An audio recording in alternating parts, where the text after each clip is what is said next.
On 1st September 1939, Germany invaded Poland. 2 days later, Britain and France declared war. The world called it the beginning of World War II. The truth is, this war didn't begin in 1939. It began 20 years earlier, inside a grand palace in France, where the winners of the war decided how much a defeated nation should suffer. They called it peace, but what they created was something far more dangerous. In 1919, after the devastation of World War I, the most powerful leaders in the world gathered in Paris. This meeting became known as Paris Peace Conference. Their goal was simple: to ensure that a war like this would never happen. But each leader had very different vision of what peace is meant. The American President Woodrow Wilson believed in a fair and lasting peace. He proposed his famous 14 points and wanted to create a League of Nations, an organization to prevent future wars.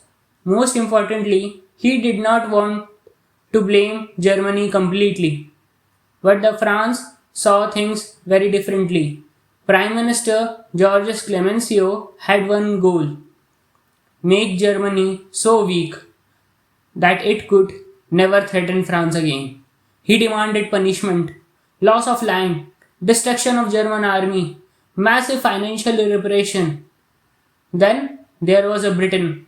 Prime Minister David George stood somewhere in between. He wanted to punish Germany because British public demanded it. But he also knew something important.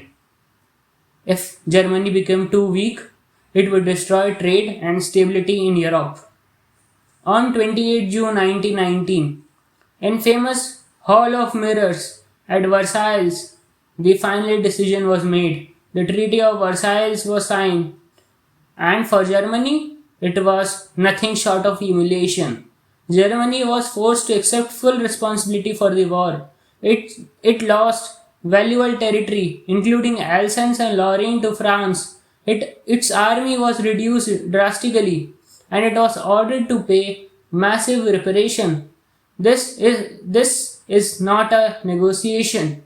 Germany had no real choice. It had to sign. For many Germans,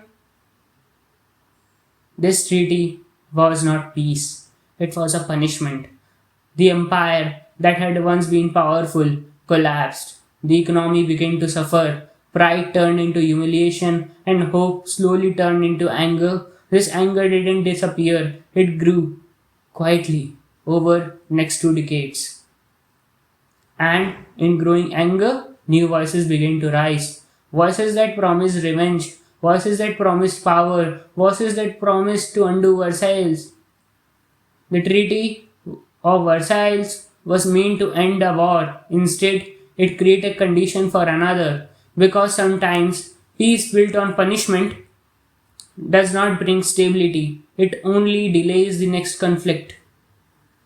In next video, we will explore how this treaty pushed Germany into crisis and how this crisis gave rise to be one of the most dangerous leader in history, because the road to World War II had only just begun.